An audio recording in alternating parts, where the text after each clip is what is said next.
दोस्तों, गांव में शादी की धूम मची थी। हर तरफ खुशी का माहौल था। शहनाइयां बज रही थी। मेहमान स्वादिष्ट भोजन का आनंद ले रहे थे और दुल्हन अपने नए जीवन के सफर के लिए तैयार हो रही थी। लेकिन ठीक उसी समय उनके पिता के चेहरे पे चिंता की लकीरें उभर आई। उन्हें एक ऐसी खबर मिली जिसने उनकी दुनिया को हिला कर रख दिया था। बिना एक पल गवाए वो अपनी बेटी को दुल्हन के जोड़े में ही लेकर सीधी महिला पुलिस अध्यक्ष संध्या राठौर के ऑफिस में पहुंच गया।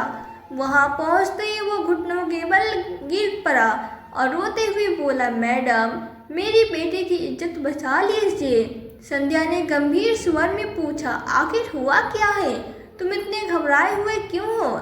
इस दुल्हन को मेरे ऑफिस में क्यों लाए हो?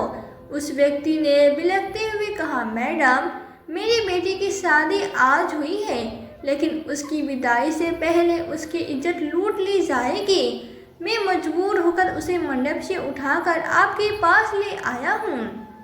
हमारी मदद के लिए अब बस आप ही हैं। संध्या ने गहरी सांस ली और कहा, शांत हो जाओ, पहले पूरी बात बताओ ताकि हम तुम्हारी मदद कर सके। यह व्यक्ति बताने लगा, मैडम, हमारे गांव में एक दबंग आदमी है, रघुनाथ सिंह। उसकी गुंडागर्दी इस हद तक है कि पूरे गांव में उसी का हुक्म चलता है। गरीब लोग उसकी मर्जी के बिना कोई काम नहीं कर सकते। जब भी किसी को पैसों की ज़रूरत होती है वो कर्ज देता, लेकिन बदले में उन्हें अपना गुलाम बना लेता। फिर उसने कांपते हुए कहा, मैडम, उसकी सबसे घिनौनी परंपरा यह है कि गांव में किसी भी लड़की की शादी होने पर उसकी विदाई से पहले उसे रघुनाथ के घर भेजना पड़ता था। जब तक वो खुद उस लड़की के साथ एक रात नहीं बिताता, तब तक वो विदाई की इजाज़त नहीं देता। इस तरह 140 से भी ज़्यादा लड़कियों की इज्जत लूटी जा चुकी है। कोई भी उसकी हुकूमत को चुनौती देने की हिम्मत नहीं करता। संध्या का खून खौल उठा। उन्होंने गुस्से से कहा, क्या पुलिस ने कभी कुछ नहीं किया? वो आदमी दुखी स्वर में बोला, मैडम, पुलिस भी उसके इशारों पे चलती है। जब भी कोई शिकायत करने जाता है, पुलिस उल्टा हमें ही धमका कर भगा देती है। हमारे पास कोई रास्ता नहीं बचा है। सुनते ही संध्या ने कड़ा फैसला लिया। उन्होंने लड़के के पिता से कहा, डरो मत, अब रघुनाथ का खेल खत्म होगा, लेकिन इसके लिए मुझे तुम्हारी बेटी की दुल्हन के जोड़े की ज़रूरत होगी। राम स्वरूप, लड़की का पिता, चौंक गया। मैडम, आप यह क्यों चाहती हैं? संध्या मुस्कुराई, क्योंकि अब मैं दुल्हन बनकर रघुनाथ के घर जाऊंगी। इसके बाद उन्होंने तुरंत जिले के कई पुलिस थानों में फ़ोन किया और गांव में चारों तरफ उसे घेरने का आदेश दिया। साथ ही कुछ पुलिसकर्मियों को सिविल ड्रेस में वहां तैनात कर दिया।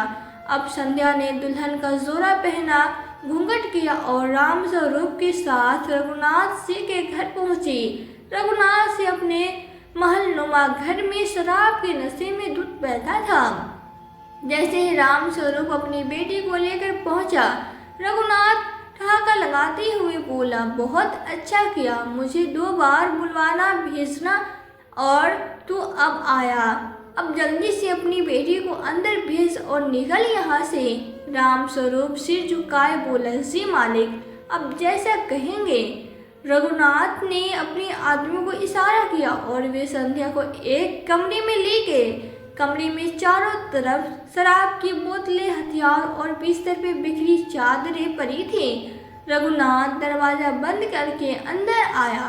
उसने कुर्ते के बटन खोलते हुए बोला, चल घूंघट उठा, अब तेरी विदाई मेरी इजाज़त के बाद ही होगी।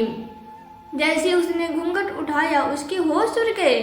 उसके सामने कोई डरी सहमी लड़की नहीं, बल्कि एक तेज तर्रार पुलिस महिला अध्यक्ष खड़ी थी। संध्या ने गुस्से में कहा, अब तेरी विदाई होगी, लेकिन सीधा जेल में। रघुनाथ हक्का बक्का रह गया। इससे पहले कि वह कुछ समझ पाता, संध्या ने उसे जोरदार लात मारी, जिससे वो धड़ाम से जमीन पे गिर पड़ा। फिर उन्होंने अपने कमर से पिस्तौल निकाली और चिल्लाई, बाहर निकलो, पुलिस आ चुकी है। तभी दरवाजा खुला और चारों ओर से पुलिसकर्मी अंदर घुस आए। पुलिस को देखकर रघुनाथ के आदमियों ने भागने की कोशिश की, लेकिन चारों तरफ से घिरे होने के कारण वे बच नहीं सके। संध्या ने आगे बढ़कर रघुनाथ के कॉलर पकड़े और कहा, अब तुझे उन 140 लड़कियों का हिसाब देना होगा जिनकी जिंदगी तूने बर्बाद की है। रघुनाथ गिड़गिड़ाने लगा, मुझे माफ कर दो मैडम, मैं सब कुछ छोड़ दूंगा। संध्या ने उसे एक जोरदार थप्पड़ मारा और कहा, अब तो जेल में सड़ेगा। रघुनाथ और उसके 20 से ज्यादा गुंडों को उसी रात गिरफ्तार कर लिया गया। अगले दिन जब यह खबर पूरे गांव में फैली तो लोग खुशी से झूम उठे। महिलाओं ने घरों से बाहर आकर संध्या की जय जयकार की। रामस्वरूप की बेटी की विदाई बिना किसी डर के हुई। पहली बार गांव में की किसी लड़की की शादी खुशी और सम्मान के साथ संपन्न हुई। इसके बाद संध्या ने सुनिश्चित किया कि इस तरह की घटनाएं दोबारा न हो। उन्होंने गांव में पुलिस सुरक्षा बढ़ा दी और भ्रष्ट पुलिस कर्मियों को निलंबित करवा दिया। इस घटना के बाद गांव के लोगों ने राहत की सांस ली और रघुनाथ सिंह के आतंक का हमेशा के लिए अंत हो गया। जब बुराई हद से ज्यादा बढ़ जाए तो उसका अंत होना सुनिश्चित है। अब जब एक सच्चे प्रहरी न्याय के लिए खड़ा हो तो कोई भी अपराधी बच नहीं सकता।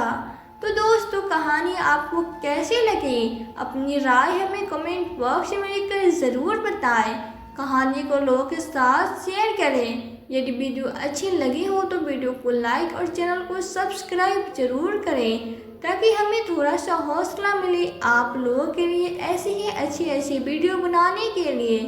इन कहानियों को सुनाने का उद्देश्य किसी को परेशान करना बिल्कुल भी नहीं है। यह कहानी आपको इसलिए सुनाई जाती है ताकि आप इन कहानियों से कुछ ना कुछ सीख सको और अपने जीवन में अप्लाई कर सको। तो मिलते हैं फिर नई वीडियो में नई कहानी के साथ। तब तक के लिए जय हिंद, जय भारत।